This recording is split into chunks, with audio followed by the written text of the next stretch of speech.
Money. Let's talk about money. Money, money, money. Everyone believes in money. And why shouldn't we? With money we can buy shelter, water, food, safety, and everything that's required to survive. Wealthy people can buy and experience everything that this world has to offer. On some conscious or subconscious level, we are all programmed to care about and want money. Money equals survival and opportunities. It's something we all want, and it is what we all work and strive for. Without money, it becomes everything. We would struggle to survive, and being aware of how mothers have eaten their children during famine periods, we know what we are capable of for survival and for money. We have our conscious awareness within us, and why wouldn't we do anything to try to continue our experience in our body? This survival instinct is in all of us. I have always been interested in money. I want it because I see what money does, as everyone else. I want to be rich, and perhaps I can make us wealthy with this video. Together we can understand what it is, and I believe that it is essential because we live in a society where almost everything revolves around money. It doesn't matter if we're rich or we're poor, we all on some level want money. Even though certain perceptions and beliefs fluctuates around money, status and wealth, just like race, skin color, religion, gender, politics, and the country we are born in, is just another divide and conquer technique. We are all worthy of wealth and money. We are all worthy for a good standard of living.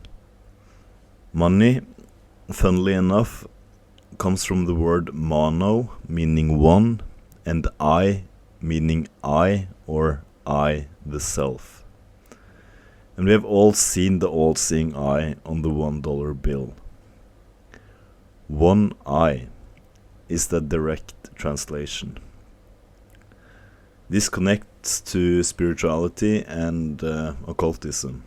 And if we're rich, this game of life is easier and we can do many things with our eye in this world. Money is the religion hidden in plain sight of the entire human collective. But what is money? We all strive for it and we all believe it has value. And that value comes from our beliefs, rules, and perceptions implemented by governments, bankers, and the economics of society. Money is a belief, and that belief all starts with us. I'm not going to touch on the entire history of money, but I can tell you that all money used to be something real like gold. Money was gold. Now, gold is scarce, malleable, divisible, and very resistant to corrosion. A star has to explode for it to be created, and it is a limited resource here on Earth. People and societies have always valued and praised gold. Currencies had their value because they were a receipt for real gold in a vault. So if we had dollars, we could exchange it for gold coins. Money was gold. Now look at today. Surprise, surprise. We can't exchange our currencies for gold or any other real resources anymore. But we still trust our currencies even though they have no backing other than the influence, rules, and regulation from banks, governments, and institutions. We are sort of forced to use these currencies in the economy because of the influence from these institutions. Because of this, currencies are still trusted, and it buys stuff in today's society. That's why we still believe money has value. It's not convenient enough for us to refuse to use them. And the value still comes from our collective belief and trust in governments, banks, and institutions. Even though there is no real gold or silver to be exchanged for these currencies anymore. And someday that belief is going to change. We are going to lose our belief in these currencies one day.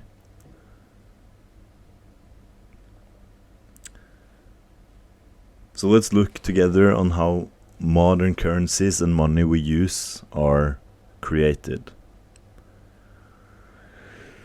So currencies today are created by international and central banks.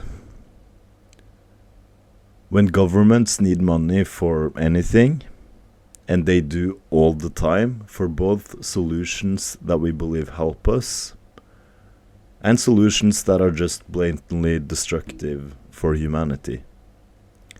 There is a reason the word government consists of the words govern and ment, where ment comes from mentis, meaning mind. So the government governs our mind. The word literally means mind control. And the mind controllers need money. Governments are a big spender. They are dependent to afford and fund state projects and maintenance, state institutions, state workers, and the military. And to afford this, governments create something called bonds, which is a glorified IOU. These government bonds will be sold at auctions to commercial banks. Then the commercial banks will resell these bonds to the central banks. The important thing to understand here is that most of the government bonds created end up in the hands and are held by the central and international banks. This is what a government bond auction is. So the central banks buy and obtain these bonds out of something they create out of nothing. They print money to obtain these bonds, and since a bond is a glorified IOU, governments owe central banks money. Governments are in debt to the bonds held at the central banks. We went from all money being gold and silver to all money being debt owed to central and international banks. All money is debt for the bonds sold for currencies by our governments. This is why it's called a $1 and $100 bill. It is literally a bill that is to be repaid. Money is debt to bonds held at central banks. Money is debt.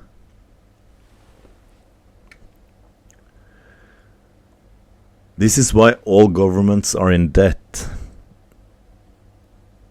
And this is why we see $73 trillion in debt when we check out websites like worlddebtclocks.com, and we see $36 trillion in US national debt on usdebtclock.org. Every country on the planet has obtained currencies by selling government bonds from their central banks.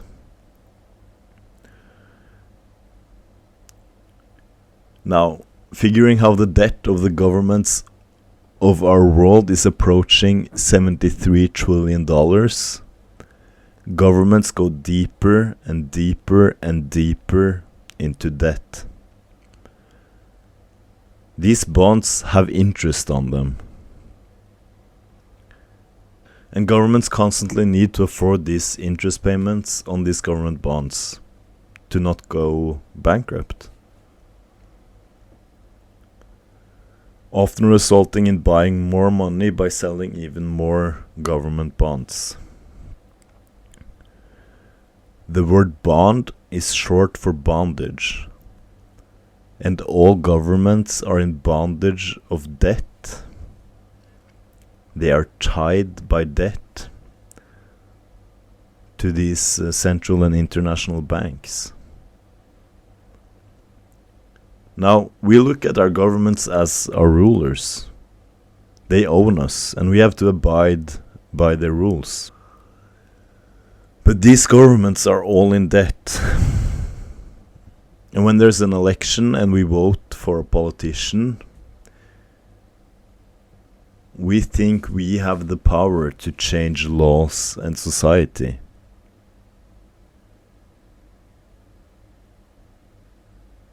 But I bet he or she, the politician, was placed there by the owners of our government. I don't think any of us normal human beings can even imagine the power games that are being played, that are being played on us. In a world run by money, or should I say debt. Political parties and candidates will never implement policies of true change of power, because the power is at these international banks.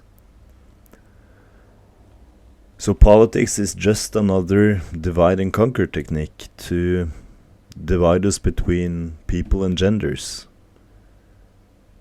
to not see who really owns us. And we ourselves are responsible for taking our power back. We are our own sovereigns, and we all have the God spark within all of us.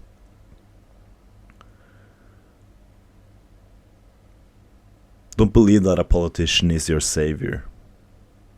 I don't care if you wait for Jesus, if you believe Trump, or the first upcoming woman president, or the next black president is going to save you. No one is going to save you but yourself.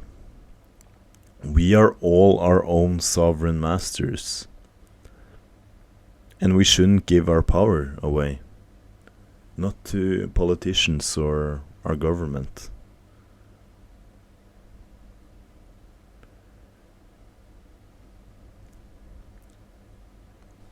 It would not surprise me at all if politics was just an act by politicians, some aware and some not, playing and acting to distract you and to make you believe that you have power in this so-called democracy.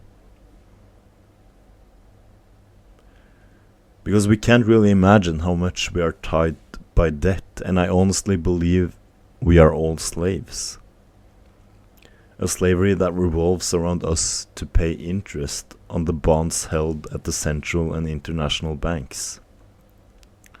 And this is called taxes, and this is what taxes are. When you pay taxes, you pay the interest on these bonds held at the central banks. And this is what our true masters at banks and central banks want. They want our government and us to be in debt. Because if we are in debt, they can control us. They can control our government, and we are forced to pay interest and forced to work. So this central bank, bonds, money and government situation being as tragic as it gets. Funnily enough, I haven't mentioned the commercial banks and the commercial banking system.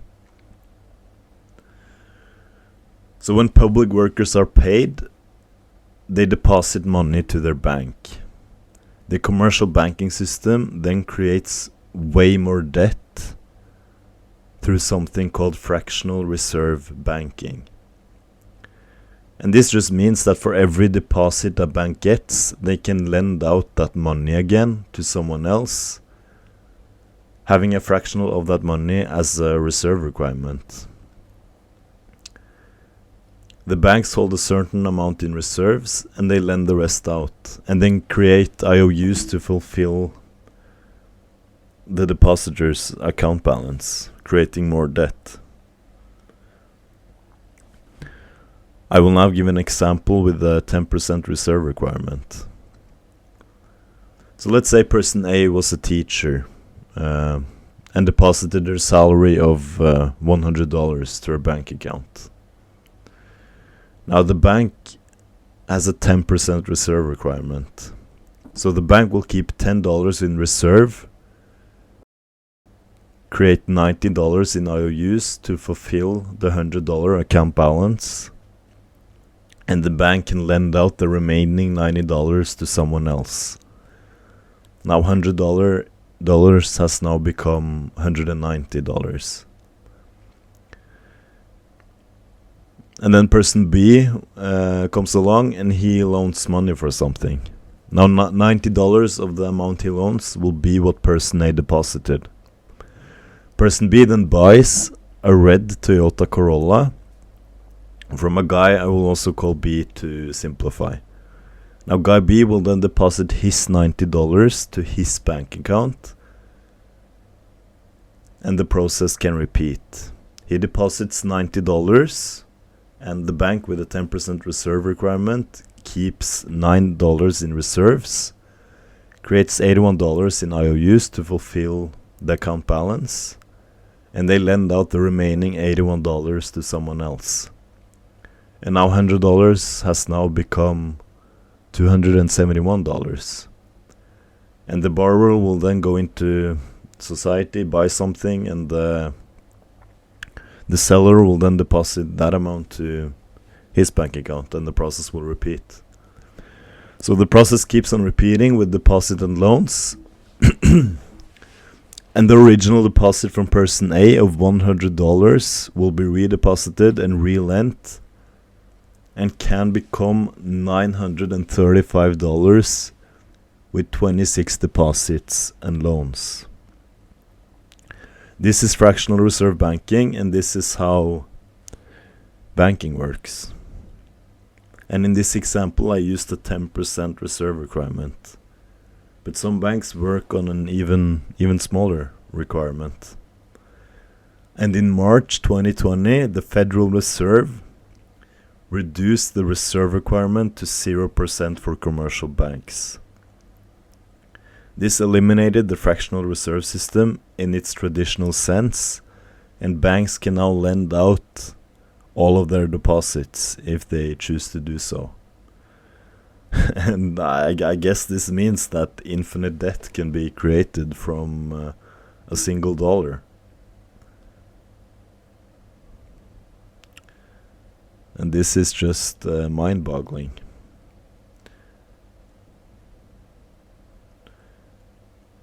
So so you see the $73 trillion that governments owe to these central banks. That's just a tiny amount, because there's so much debt in the system. Money is debt that we owe back to the central banks, and this money creates way more debt in the banking system. And this is the situation of money today. This is how money works today. It is evil, but I truly believe that we are at fault here, Because it doesn't really matter how evil the system is. And if they fooled you.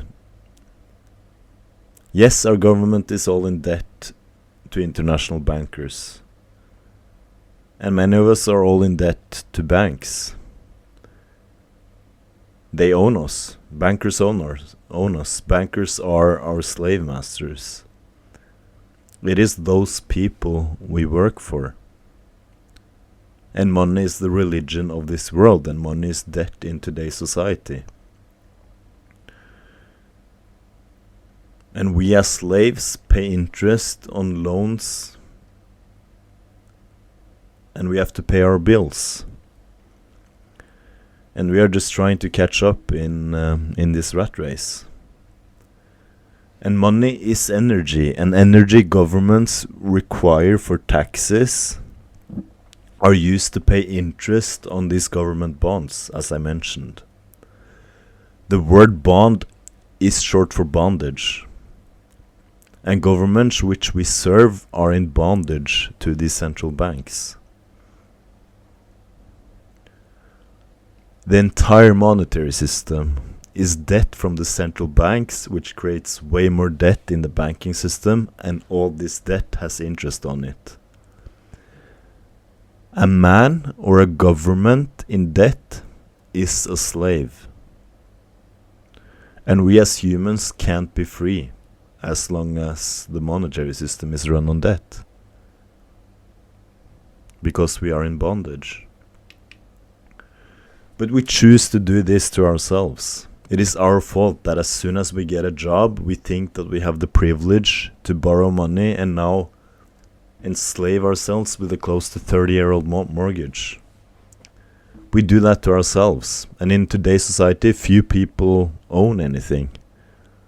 So having a home with a mortgage is looked upon as a solid investment, instead of renting everything. I honestly don't know what's better. I want freedom for myself, and I want to be free, so I want to try to stay debt-free, even though currencies are debt anyway. And no one forces us to loan and borrow money. No one forces us to buy a house on a mortgage. No one forces us to save in dollars, which has continually lost its purchasing power since we went off the gold standard. You can get your salary and you can buy gold and save in gold instead. And it shouldn't be that difficult to live below our means. We still believe our currencies have value, and they kind of do because we can buy things, but it's not the hard value that it used to be that was gold. Governments and banks do everything to keep this belief of currencies as real money to continue. And we as a collective have continued to believe it, but I believe that's coming to an end. Money was gold one day, and history is going to repeat itself. One day we will all realize how the system was always a scam, and we will lose trust in our governments, institutions, our banks, and we will lose the belief that currencies are money. And today we see cryptocurrencies as an option, which serve as a decentralized alternative to money. And this kind of money is detached from banks and governments. And we are on our way to detaching money from this monetary system of bondage and control. And I see this crypto moment as a move towards freedom, and I hope that it is. And the same goes with buying gold and silver. It has almost always held its value, being prone to inflation and proven to be a very good investment in times of uncertainty. So I would consider saving in gold, silver, and I would buy different cryptocurrencies. Money that is not attached to any central bank or government. We never know what's coming, and these could be banned by the powers that be, but I hope the future looks bright. And I see gold, silver, and Bitcoin and other major cryptocurrencies as Ethereum and Cardano as something worthy to invest and save in. So this is a slow and steady process. Help yourself before you help others. I seriously believe and hope we are under a spiritual awakening where lies of the past will be revealed. And this includes lies about money. So pay attention and save yourself. Don't trust your bank and don't trust your government. Do your own research and trust yourself. Everything is your responsibility. And I also have to mention, considering how I have been bashing currencies for this entire video, that during financial crisis, the dollar spikes in value because the economy becomes deflationary. And when debt defaults, the underlying assets of that debt, which is dollars, increases in value. But I honestly don't think they can let this debt bubble pop. I think it would mean the end to our entire world of money as we know it today. Thank you for watching.